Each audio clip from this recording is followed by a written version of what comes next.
At para sa ating mga balita, supply line ng Russia, winasak din ng Ukraine.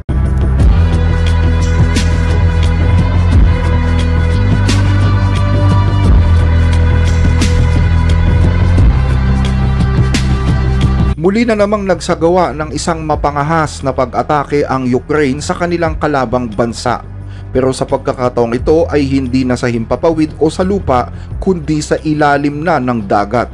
Isinagawa ng Ukrainian Security Service ang pagsabotahe sa ilalim ng tubig para targetin ang Crimean Bridge, isa sa mga pinakamahalagang supply route na nasa pagitan ng mainland Russia at ng rehiyon ng Crimea.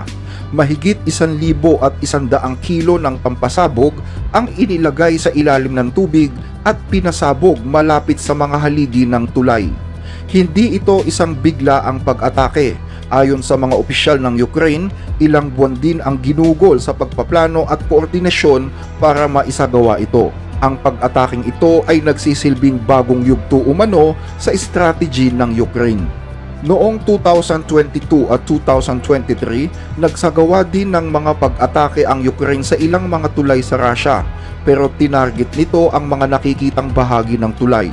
Sa pagkakataong ito, pinuntirya nila ang tulay mula sa ilalim ng tubig na tila ba isang guerrilla style na pag-atake sa ilalim ng dagat.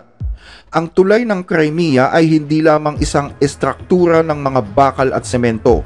Nagsisilbi rin ito bilang isang mahalagang simbolo ng bansa dahil para sa Kremlin, ang tulay ay sumasagisag sa pananakop ng teritoryo at kapangyarihang politikal. Noong 2018, pinasinayanan ito mismo ng Pangulo ng Russia. Kaya naman para kay Zelensky, ang pagkawasak ng tulay ay direktang hamon sa kapangyarihan ni Putin. Ang Crimean Peninsula ay isang strategic location na matatagpuan sa Black Sea at matagal nang pinagtatalunan. Noong 2014, matapos patalsikin ang makarusong Pangulo ng Ukraine, mabilis na kumilos ang pamahalaan ng Moscow para sakupin ang Crimea. Mula noon ay ginamit na ng mga Ruso ang lugar na ito bilang lugar kung saan inilulunsad ang mga operasyon, partikular noong magsimula ang digmaan sa Ukraine noong 2022. Ang lungsod ng Sevastopol sa Crimea ang nagsisilbing central headquarters ng Black Sea Fleet ng Russia, isa sa pinakamakapangyarihang hukbong dagat ng Russia. Ang pagkontrol sa Sevastopol ay nangangahulugan din ng pagkontrol sa malaking bahagi ng Black Sea at Sea of Azov. Dahil sa simbolikong importansya nito sa pamahalaan ng Russia, patuloy na inaatake ng Ukraine ang Crimean Bridge.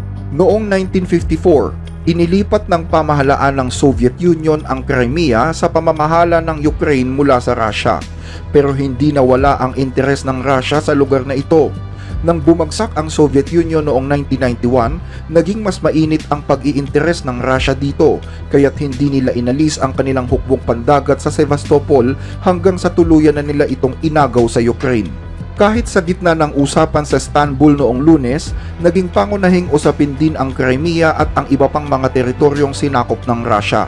Sinabi ng Ukraine na hindi nito kailanman matatanggap ang demand ng Russia na isuko ang malaking bahagi ng kanilang teritoryo at limitahan ang kanilang sandatahang lakas.